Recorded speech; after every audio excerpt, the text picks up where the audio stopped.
Assalamualaikum warahmatullahi wabarakatuh. Sampurasun. Halo wargi Cianjur yang sudah bergabung di live Instagram RSUD Sayang Dosomea, dan yang sedang menonton tentunya kumaha damang. Semoga dimanapun dan kapanpun selalu sehat ya. Senang sekali rasanya saya Grisela Dita bersama dengan podcast dokter kita. Kali ini bareng sama dokter Endi Pramudia, betul ya? Ya, betul. SPM, dokter adalah dokter spesialis mata. Kali ini kita akan membahas mengenai bahaya trauma pada mata. Jadi boleh untuk warga Cianjur yang punya pertanyaan seputar itu silahkan tuliskan di kolom komentar ya.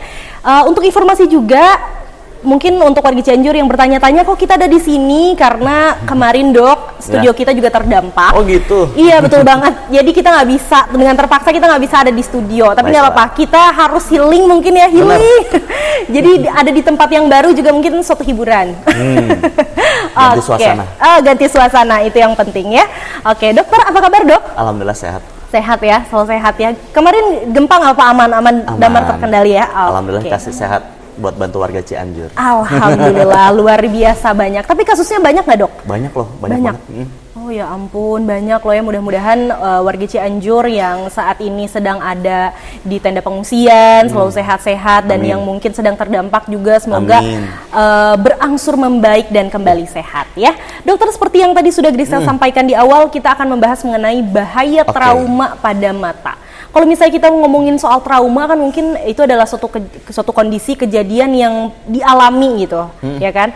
Apakah trauma pada mata pun demikian? Bisa dong dok dijelasin trauma pada mata itu kayak gimana? Betul. Jadi sebenarnya kata trauma ini sebenarnya adalah suatu kondisi di mana ada masalah yang mengakibatkan gangguan pada mata. Contohnya misalkan trauma pada mata itu misalkan macam-macam ya.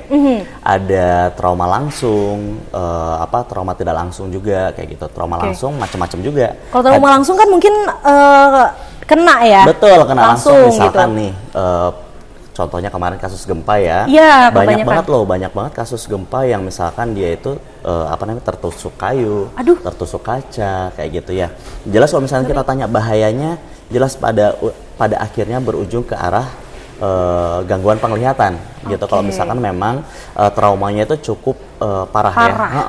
Cukup parah, terus kemudian terlambat ditangani kayak gitu. Sebenarnya kalau terkait terlambat ditangani kita nggak bisa menyalahkan terkait keadaan kemarin, kondisi kemarin, karena memang satu hektik, kedua memang kita arus lalu lintas yang cukup padat gitu. Jadi kita tangannya juga cukup terlambat, cuman ya pasti kita berikan yang terbaik lah terkait trauma pada mata ini. Cuman trauma pada mata ini sebenarnya itu kan kita tahu ya, masyarakat tahu lah kalau misalkan tertusuk sesuatu, terkena sesuatu, terbentur misalkan, itu pasti pasien langsung pada datang atau masyarakat langsung datang ke dokter. Jadi terbentur dari luar misalnya gitu ya, terbentur dari luar pun itu salah satu dari trauma. Nah, tadi trauma langsung tuh misalkan kayak tertusuk, ada lukanya jelas gitu ya. Ada langsung luka merah ada gitu luka, ya. atau misalkan maaf ya, misalkan bocor kayak gitu, atau karena tertusuk gitu ya. Dan kalau trauma tidak langsung banyak juga, misalkan trauma tidak langsung apa aja misalkan ya memang keadaannya langsung, misalkan seperti terpukul atau kecelakaan gitu ya, kelihatannya nggak langsung ada lukanya, tapi lama-kelamaan kok burem dok. Nah itu berarti dia ada gangguan pada peradangan pada saraf matanya. Jadi karena efek benturan pada mata, jadi saraf matanya ada gangguan. Justru itu sebenarnya lebih bahaya, karena memang gangguan itu yang jauh lebih bahaya. Karena memang sebenarnya masalah pada saraf mata ini tuh kalau misalnya sudah terjadi kerusakan, dia sifatnya permanen. Jadi sampai sejauh ini belum ada teknologi ataupun obat-obatan yang bisa memperbaiki kerusakan pada saraf mata. Bukan pada mata aja, mungkin saraf pada seluruh tubuh juga mungkin seperti jadi itu. kalau misalnya memang sudah bermasalah dengan syarafnya gitu ya, otomatis resiko sembuhnya juga ini ya. Betul. Cuman di luar itu kan kita bicara trauma atau misalkan masalah benturan atau tertusuk kayak gitu pada mata. Ada juga yang paling sering masyarakat itu harus tahu sebenarnya. Apa tuh dok? Misalkan terkena cairan-cairan tertentu pada mata. Misalnya kena sampo, itu juga bahaya loh kalau misalkan. Kena sampo tuh bahaya dok? Kena sampo, kenapa? Karena kan mata kita ini sensitif. Salah satunya pada lebih utamanya di kita tuh ada derajat keasaman atau misalkan pH kita sebutnya ya. pH ada pH normal kayak gitu. Nah, kalau misalnya sampo dia itu basah gitu. Basah ringan sih sebenarnya. Cuman pasti kerasa dong. Pasti hampir semua orang lah pernah kena sampo gitu terus merah, ini gimana dok gitu. Iya. Oke, sebenarnya yang akan kita bahas sekarang sih lebih cara gimana menangani ketika awal kita terkena trauma, misalkan kena cairan gitu. Sebenarnya gampang banget, sebelum ke dokter mata boleh ke saya ke dokter mata, tapi sebelumnya boleh kok ditangani dengan cara dibilas aja pakai air apapun, yang pasti air bersih ya. Air bersih. Misalkan di rumah adanya aqua, ya udah dibilas aja dulu pakai air aqua. Bukan hanya shampoo, misalkan banyak ya sering kalau misalkan sekarang sih obat ini nggak ada ya, biasanya pasien saya banyak dapat pasien salah netes dok, maunya obat mata malah ditetes abotil kayak gitu. Astagfirullahaladzim, warga Cianjur jangan kayak gitu, takut serem. Banyak ada aja. Ya Allah, ada loh dok kayak gitu kasusnya. Biasanya pada pasien-pasien yang memang sudah usia lanjut kan dia nggak bisa bedainnya obat. Kayaknya obat tetes mata ternyata abotil. Tapi ngomong-ngomong soal itu ya dok, temen Grisel juga pernah itu kasusnya kayak gini. Jadi dulu kan kita kalau dari mana-mana tuh semprot ya, hand sanitizer gitu. Dia netesin hand sanitizer kan? Itu ngeri ya. Astagfirullah. Nggak tahu dari sekarang apa kabar kamu? Semoga dimanapun dari kapanpun kamu sehat. Tapi ya memang sebenarnya penanganannya gampang. Maksudnya kan ada perbedaan derajat keasaman antara cairan itu atau misalkan tadi alkohol kan lebih ke asam ya. Asam. Nah, caranya dengan cara dibilas pakai air bersih itu kan kita mencoba menetralisir atau mencoba menetralkan derajat keasaman pada mata. Jadi biar peradangan pada mata nggak berlanjut kayak gitu. Sebentar dok. Boleh. Diganti. Oke. Nah, dengan menetralkan derajat keasaman pada mata, insya Allah keparahan yang terjadi pada mata tuh nggak parah kayak gitu. Parah banget. Betul. Terus misalkan ditanya, dok, ada nggak sih misalkan yang kena cairan kayak gitu, trauma karena cairan kayak gitu jadinya parah? Banyak banget. Banyak banget. Yang paling sering, kita nggak bicara jauh-jauh. Saya waktu di mana? Pengalaman saya waktu di Cianjur aja, di Poli gitu ya? Betul. Pasiennya ini sering meneteskan obat sendiri, katanya sih saya nggak tahu ya, saya nggak bisa bicara obat herbal apa. Cuman obat herbal betul. Tapi pas saya pas saya cari, saya coba searching dong. Kenapa nih masalahnya kok bisa kayak gini? Ternyata obat yang dia tetes itu dia memiliki derajat keasaman basa. Sedangkan basa itu lebih bahaya dibandingkan asam ketika masuk ke dalam mata. Karena dia langsung masuk jauh ke dalam mata sehingga lebih merusak kayak gitu. Bahkan basa ringan juga bisa merusak mata kayak gitu. Betul, dan itu ya memang kasusnya cukup berat kayak gitu. Kalau misalkan memang terkait, kita disebutnya dengan trauma kimia ya, kalau misalnya trauma kimia. Nah, karena memang perbedaan derajat keasaman ini mengandung bahan-bahan kimia kayak gitu kan. Makanya kita sebut dengan trauma kimia kayak gitu. Itu sih yang biasa kita sering gitu. Jadi trauma pada mata tuh bukan hanya trauma langsung tertusuk, terbentur kayak gitu, bisa juga memang trauma kena cairan-cairan kayak gitu. Bahkan mungkin juga ada yang kalau misalkan kelilipan atau kena apa gitu juga banyak juga kasusnya. Kasusnya juga misalkan kebanyakan ya, kalau yang sering saya kerjakan di sini juga kena pecahan besi lagi ngelas gitu ya. Jadi banyak ya, saya juga pengen nih komen juga nih, banyak loh yang pada nggak pakai kacamata safety loh padahal itu. Itu. Coba untuk pegawai-pegawainya disediain kacamata, lebih murah kok kacamata daripada pengobatannya. Nah betul. Ya kan? Betul. Kita ingetin ya, daripada nanti kita harus keluar biaya lebih banyak lagi. Betul. Lebih baik mencegah daripada mengobati. Itu benar banget. Ya, benar banget. Karena emang ngeri juga, soalnya mata adalah jendela dunia. Iya. Gitu, betul, ya. betul. Apalagi kalau misalnya nggak bisa ngelihat kamu, jadi kan gimana? Dunia ini tuh sepi, gelap, gulita. Benar. Gitu ya. Oke, kalau misalnya tadi kan caranya tuh dikompres, dibilas, betul. Dibilasnya berarti dibilas kayak gitu aja dengan mata terbuka atau gimana dok? Tata caranya gimana? Lebih bagus lagi kayak dibilas kita tiduran kayak di salon. Oh, oke. Bener. Gitu, jadi lebih tiduran, terus kita dibuka matanya, dibilas aja, dibuka langsung dibilas aja matanya, betul. Gitu ya. Nggak dikit-dikit, banyak langsung dibilas banyak. Misalkan ada satu botol, dua botol, banjurin aja ke mata gitu. Kalau setetes malah justru lama, malah jadi nggak efektif. Jadi emang lebih bagus lagi dibilas. Kalau misalnya ada kejadian lagi, hal yang serupa lah ya. Ya nauzubillah min dalik lah ya, jangan sampai ya. Tapi kan kita juga kadang maksudnya nggak bisa menghindari juga. Ada misalnya dari asap yang misalnya bakaran gitu kan. Kadang perih kena mata gitu, itu bisa juga menyebabkan nggak sih dok? Betul. Ini bagus banget pertanyaan sebenarnya. Tadi sebelum sempat kebahas, jadi trauma itu kan tadi ada trauma langsung, trauma benturan, trauma tidak langsung, trauma kimia yang karena cairan. Ada juga memang trauma karena memang hawa bisa karena hawa dingin atau hawa panas. Kalau misalkan kena asap biasanya kan hawa panas ya. Jadi misalkan kena asap rokok juga bisa gitu kan, atau kena asap lagi masak juga banyak. Misalkan dia bikin luka pada selaput bening atau kornea pada mata gitu. Jadi sering terjadi kita sebut dengan abrasi kornea kayak gitu. Namanya jadi, abrasi kornea betul. Jadi dia itu luka pada selaput bening kornea mata kita kayak gitu. Itu kalau misalkan karena hawa panas. Tapi ada juga paling banyak itu biasanya pasien masyarakat yang misalkan pakai sinar UV buat akuarium. Jadi dia lagi ngotak-ngatik akuarium kan, kadang suka akuarium tuh suka ada sinar UV. Dok, mata saya panas, nggak kuat kayak gitu. Ternyata memang pakai sinar UV itu, gitu yang di akuarium yang warna biru ya kalau nggak salah. Saya juga nggak pernah nyobain sih, janganlah.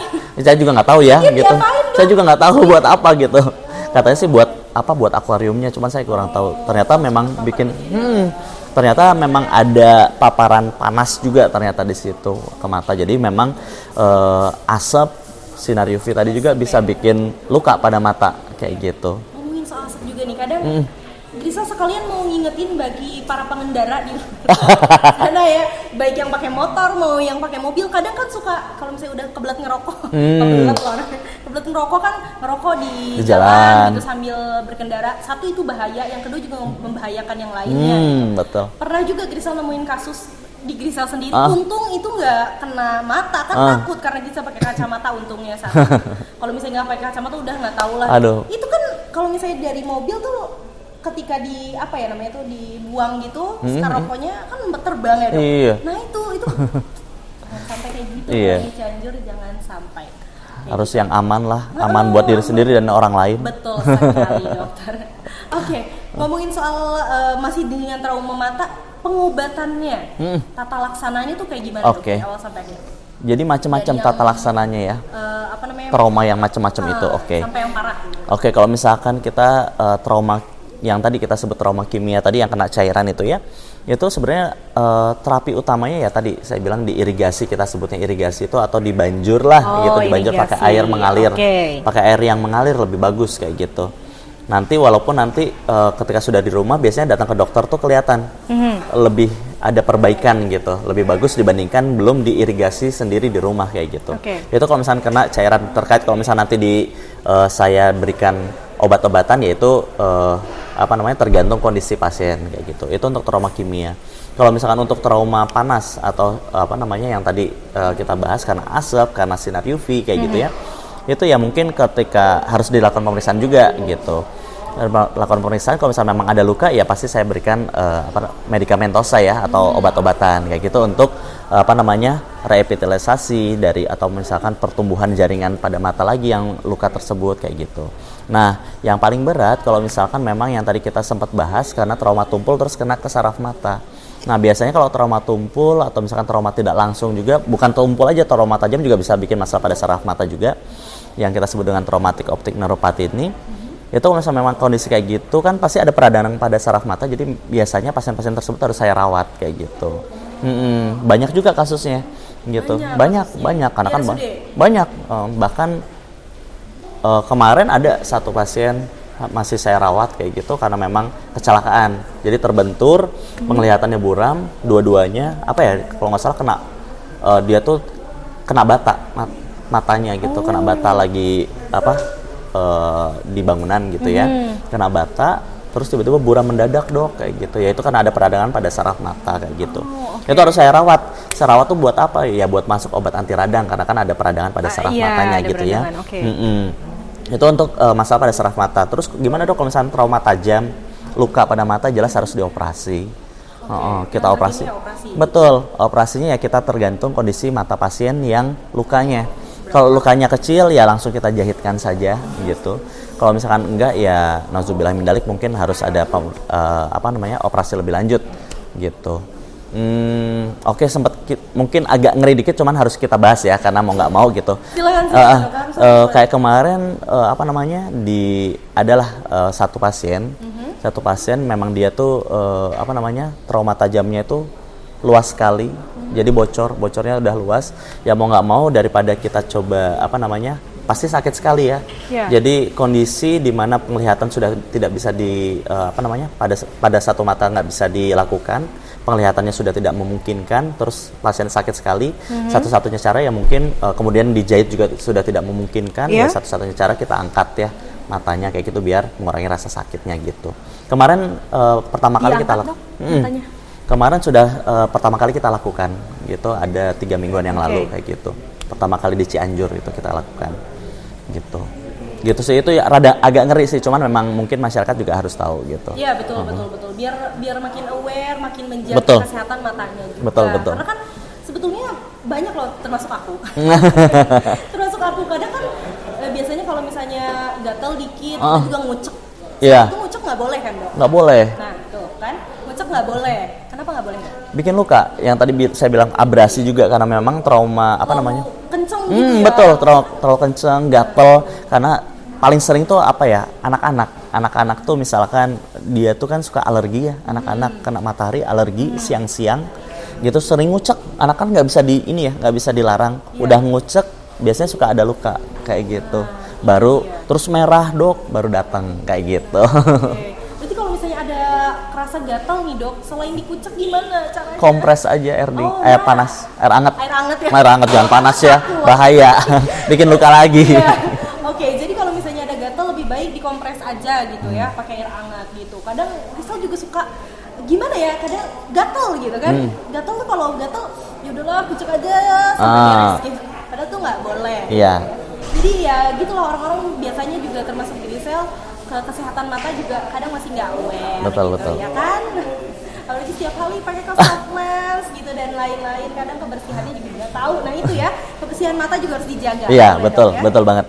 Oke. Dokter, ini sudah ada beberapa pertanyaan yang masuk, jadi Grisel akan bacakan satu persatu pertanyaannya. Boleh juga ya untuk warga Cianjur yang masih memiliki pertanyaan, ayo cepat mumpung ada Dokter Andy. Masih ada. Ya. Fansnya Dokter Andy, halo, banyak banget loh. Oh, amin. Oke, ada pertanyaan dari Bapak Abu Nazia. Selamat pagi, izin bertanya, Dok. Setiap bangun tidur, mata selalu terlihat merah di sekitar area kornea mata atau kadang merah dari sisi sebelah hidung. Ini ya berarti ya? Sebelah nasal ya. Apakah normal? Jadi kalau misalnya kita bangun tidur, normalnya mata kita itu kan terlubrikasi atau oleh air mata. Terlubrikasi dengan air mata buat apa? Biar nggak kering tentunya ya. Dengan cara kita mengedip. Kita mengedip tuh menyetar atau apa? Jadi biar meratakan air mata ke seluruh permukaan bola mata. Kalau kita tidur nggak ngedip, pasti akan kering. Jadi kadang wajar aja kok kalau misalkan memang merahnya masih dalam batas wajar atau sampai nggak bikin perih sekali. Dan juga ketika kita tidur karena nggak mengedip, jadi aliran air mata itu tidak terserap dengan baik ke saluran air mata. Nggak terserap dengan baik, jadi kadang suka menumpuk. Itu makanya kenapa bangun tidur suka ada belekan merah juga karena itu juga. Jadi gitu. Belek itu tercipta karena itu, Dok? Betul, karena kan memang airnya tuh nggak masuk ke saluran air mata, jadi dia tuh menggumpal aja di situ. Betul, di situ. Gitu, jadi kadang suka ada belek kayak gitu. Nah itu makanya kenapa kalau misalkan saya suka gemes, pas ada masyarakat yang kebawa tidur soft lens, ya sempat kita bahas dulu ya. Gitu. Saya kesel banget. Soft lens, ya kan soft lens udah kering, udah bikin kering. Terus tidur juga kan kering, makin kering, jadi makanya makin parah dong. Gitu deh. Grisel takut, tapi sampai saat ini Grisel masih melakukan. Karena Dok biasanya kan kalau misalnya perjalanan lama ya kan ngantuk di mobil tuh. Ya gimana kalau misalnya sebagai boncenger sebagai penumpang kan gitu. Ya tidurlah. Dasar jangan dicontoh ya. Pergi Cianjur nggak boleh, itu nggak boleh. Ada lagi Dok dari Ibu Ai.Mardia. 3 359. Sampurasun dokter, maaf dok, kenapa ya mata saya warnanya jadi nggak jernih? Pinggir bola mata kelihatan ada urat-urat. Seperti yang kelelahan dok, itu faktornya apa ya dok? Perubahan warna mata pasca melahirkan. Pasca melahirkan. Jadi kalau misalkan pasca melahirkan, kita harus tahu dulu riwayatnya saat melahirkan. Saat melahirkan apakah ada riwayat PEB atau preeklamsi berat atau apa namanya darah tensinya tinggi saat hamil kayak gitu. Harus kita tanya juga. Sebenarnya itu secara tidak langsung juga sih. Tapi kalau misalkan setelah melahirkan terus tensinya normal lagi, sebenarnya nggak ada masalah. Kalau misalkan terkait perubahan warna, kemudian ada urat-urat, itu sebenarnya wajar. Karena memang di sekitar kita ada selaput ya di bagian putih-putih mata di sekitar kornea itu. Ada selaput konjungtiva, itu kan memang ada pembuluh darah. Fungsinya pembuluh darah ini untuk apa? Untuk menjaga biar imunitas pada mata juga sebenarnya. Jadi biar menjaga kekebalan kesehatan pada mata juga. Jadi sebenarnya nggak ada masalah kok. Ketika kelihatan ternyata kok lebih banyak nih dok uratnya, ya mungkin memang lagi ada iritasi aja. Kayak gitu, iritasi ringan, bisa iritasi berat. Kalau misalnya memang tidak mengganggu penglihatan, mungkin iritasi ringan aja. Kayak gitu, jadi nggak masalah. Tapi kadang banyak urat-urat itu juga banyak faktornya. Yang tadi mata kering juga bisa bikin banyak kelihatan seperti ada pembuluh darah yang lebih banyak, bukan urat-urat ya, sebenarnya itu pembuluh darah. Atau bahkan menangis juga, sering menangis juga bisa bikin pembuluh darah jadi tampaknya semakin banyak, padahal memang merah aja karena efek menangis, normal fisiologis kok. Kalau misalnya menangis terus mata merah itu normal. Normal. Jadi kayak gitu ya dok ya? Jadi nggak apa-apa. Kalau misalnya tadi dibahas lagi, kalau misalnya ada riwayat darah tinggi, berarti punya faktor risiko. Ada faktor risiko, cuman cuman dia lebih faktor risikonya ke saraf mata. Kita kembali lagi, ada ke arah hipertensi retinopati, ke arah sana. Cuman kalau misalkan kelihatan dari depan secara langsung, nggak secara langsung terlihat sih kayak gitu. Ada lagi dok, dari Bapak Teddy Rustan Didio. Salam somnya Pak Dokter, saya udah nggak bisa melihat jarak semeter. Kalau dekat jelas, mohon saran masukan apa karena penyakitnya? Mungkin dengan Pak Teddy ya. Atau karena penyakit DM tuh apa? Diabetes mellitus. Jadi sebenarnya kalau misalkan untuk Pak Teddy mungkin terkait penyakitnya karena untuk penglihatan buram, terutama untuk lihat jarak jauh tuh, apalagi hanya jarak 1 meter, banyak penyebabnya. Betul kata Pak Teddy tadi, bisa penyebabnya karena akibat diabetes mellitus yang bisa menyerang pada saraf mata yang kita sebut dengan diabetes retinopati. Nah itu cukup bahaya sebenarnya karena menyerang langsung saraf mata ya. Betul, diabetes retinopati ini. Atau mungkin ada katarak gitu, bisa juga kan. Atau mungkin memang ada kelainan minus tinggi. Nah kita nggak tahu juga. Makanya mungkin Pak Teddy boleh nanti periksa langsung ke poli biar kita ngobrol lebih banyak lagi di poli. Nah, itu dia. Warga Cianjur kalau misalnya ada yang punya masalah terhadap matanya, silahkan kunjungi dokter yang di poli mata. Betul. Pokoknya setiap hari ya dok ya? Setiap hari. Kecuali minggu maksudnya. Iya, minggu. Dari Senin sampai Sabtu ya dok ya? Betul. Gitu. Betul. Jadi terkait pertanyaan Pak tadi saya belum bisa menjawab secara jelas karena memang saya juga belum tahu penyebab langsungnya apa kayak gitu. Memang dari diabetes mellitus bisa menyerang, cuman kan belum tentu. Tidak semua orang dengan diabetes mellitus itu akan terjadi diabetes retinopati atau kelainan pada saraf mata, enggak semuanya. Makanya harus diperiksa secara langsung lagi gitu Pak Teddy. Gitu ya? Iya. Ada lagi pertanyaan dari Ibu Dian Wahyuni 27. Dok, kalau pakai Pasakon Pasakon. Sekali-kali boleh nggak? Atau mungkin setiap hari ya bahasanya? Kalau Pasakon itu sebenarnya dia bukan artificial tears atau bukan pengganti air mata sebenarnya untuk Pasakon. Jadi saran saya sekali-sekali ketika mata tampak merah atau ada iritasi aja. Jadi Pasakon itu membantu untuk mengurangi kemerahan pada mata atau banyak yang tadi sempat ditanyakan juga terkait banyak urat-urat atau pembuluh darah yang terlihat gitu. Pakai Pasakon bisa agak lebih mengurangi gejala itu. Cuman kalau dipakai setiap hari secara rutin nggak bagus, jangan juga. Jangan setiap hari ya dok ya? Kecuali kalau misalkan artificial tears atau obat-obatan pengganti air mata boleh gitu. Ya? Setiap jam juga boleh gitu. Begitu ya Ibu. Ada lagi satu pertanyaan lagi dari Ibu Uci _ Hardianti. Assalamualaikum. Waalaikumsalam. Dan dokter, baru gabung nih, bener nggak sih lahiran normal akan nambah minus di mata? Oke. Oke, kita bahas sedikit lagi ya. Sebenarnya kita sempat bahas pada podcast sebelumnya ya, Teh Krisel ya. Jadi kalau misalkan lahiran normal itu sebenarnya nggak ada efek langsung sebenarnya pada mata kayak gitu ya. Jadi kalau misalnya yang tadi ditanyakan itu hoax ya, karena memang harus tahu dulu juga penyebab mata minus itu apa. Mata minus itu karena memang suatu kondisi di mana matanya tuh lebih lonjong, lebih panjang dibandingin orang normal. Jadi normalnya itu mata kita tuh bulat kayak bola pingpong gitu. Cuman kalau mata minus dia lebih lonjong kayak telur. Jadi butuh lensa minus buat memperjelas penglihatan. Nah, apakah dengan lahiran normal, maaf ya kan lahiran normal mungkin mengedan lebih berat, apakah bikin matanya makin lonjong? Tentu tidak ya. Gitu. Oh enggak ya dok ya, jawabannya adalah tidak. Jadi hoax ya kayak gitu. Itu hoax gitu. Oke. Ada lagi dokter? Boleh. Dari Ibu Elsa Putri 5085. Kak, kalau minusnya tinggi itu gimana ya? Oke. Minusnya tinggi nggak gimana-gimana sebenarnya. Tinggal pakai kacamata selesai. Kacamata. Kenapa? Kalau tapi tergantung juga. Ada minus tinggi yang sangat tinggi, mungkin misalkan di atas 8, pakai kacamata nggak nyaman karena tebel ya, mungkin sarannya pakai lensa kontak. Tapi kalau misalkan bisa juga, tapi jangan khawatir karena memang sebenarnya mata minus atau silindris itu sebenarnya suatu keadaan, bukan suatu penyakit saya bilang. Karena memang yang tadi kan keadaannya matanya lebih lonjong, lebih panjang gitu ya, bukan karena suatu penyakit jadi masalah, nggak. Tinggal pakai kacamata atau lensa kontak beres kayak gitu. Cuman apakah bisa hilang? Tentu nggak bisa. Terus gimana dok kalau misalkan boleh juga kalau misalnya nanti usia 18 tahun boleh ada teknologi LASIK ya kita sebut ya.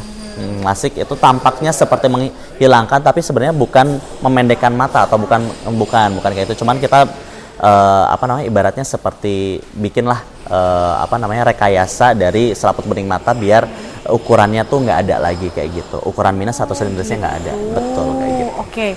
Tapi ngomong-ngomong kalau tadi kan minus itu nggak bisa hilang ya dok ya, nggak bisa hilang. Tapi kalau misalnya silindris itu gimana? Sama nggak bisa hilang. Soalnya balik lagi ke temen aku. Oke. Dia pakai kacamata, suka nggak pakai kacamata, sama aku ditanyain gitu. Kamu udah sembuh gitu, emang udah, soalnya udah enakan matanya. Enakan tuh mungkin bukan enakan terkait jelas penglihatan, mungkin dia lebih enakan tanpa kacamata aja. Dia sudah menerima keadaan, dia penglihatannya buram aja mungkin ya. 1,5 aja udah nggak enak sih dok. Jarak 3 meter aja udah nggak kelihatan ini siapa ya gitu. Siapa ya? Kan khawatir kalau ada yang bening-bening. Oh iya, kalau bening mungkin kelihatan kali ya. Tapi kurang jelas, kurang puas gitu. Kurang puas. Oke. Ada lagi dok, dari Bapak Asep.Muhammad.Lukman. Kalau rabun jauh itu bisa disembuhkan enggak dengan terapi murah mata yang saat ini lagi banyak ada mungkin? Apa? Murah mata. Ya. Itu mungkin ya itu yang sering ada di ini ya, medsos itu ya. Silakan. Makanya saya nggak berani komen tuh.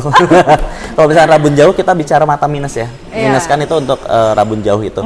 Jadi yang saya bilang tadi mata minus itu nggak bisa dihilangkan atau nggak bisa disembuhkan. Jadi kalau misalkan ada, ya saya suka gemes sih, cuman saya nggak berani, nggak mau ngomong lah. Karena udah cukup capek, karena kan memang masyarakat tuh ingin mempercayai apa yang dipercayai kayak gitu kan. Jadi saya ngikut aja gitu. Mangga kalau misalnya memang mau coba, mangga, cuman saya nggak sarankan kayak gitu. Dokter spesialis mata tidak menyarankan. Betul. Ya, kenapa? Kalau misalnya saya sebagai dokter gitu ya, kita berbicara terkait penelitian. Kalau misalkan memang ngurah mata itu memang sudah ada penelitiannya, kemudian memang sudah terbukti secara ilmiah bahwa memang bisa menghilangkan mata minus, ya tentu pasti akan kita pakai. Buktinya di seluruh Indonesia, bahkan di seluruh dunia nggak ada tuh terapi murah mata ya. Maksudnya gitu ya. Kalau misalkan pun memang bisa menghilangkan minus, pasti sudah dipakai dong di seluruh dunia. Logikanya kayak gitu aja. Betul. Cuman ya kadang masyarakat kita kan memang pengen katanya mah bilangnya ikhtiar mencoba gitu. Cuman kadang kalau misalnya memang bicara ke saya langsung, ya saya mah nggak gimana bapak atau ibu, cuman ya saya nggak sarankan gitu. Karena yang tadi saya bilang, apakah dengan ngurah mata bisa bikin matanya makin pendek? Tentu enggak ya gitu. Apalagi ngurah mata apa ya, kayak dicuci gitu kan, ya saya juga kurang tahu juga gitu. Mungkin itu. Oke, begitu ya Bapak. Oke, ada satu lagi pertanyaan. Boleh. Dok. Dari Ibu Aci_Asri. Pengaruh warna putih mata agak kekuningan dibanding putih mata yang tertutup kelopak mata, apa dok? Cara merawat mata yang rutin sehari-hari bagusnya gimana dok? Boleh diulangin Teh? Jadi matanya itu agak kuning, dibanding sama mata yang tertutup bagian yang bagian atas. Itu kenapa dok? Oh itu memang sebenarnya ada perubahan pigmen pada selaput konjungtiva kita sebutnya. Nah perubahan pigmen itu macam-macam.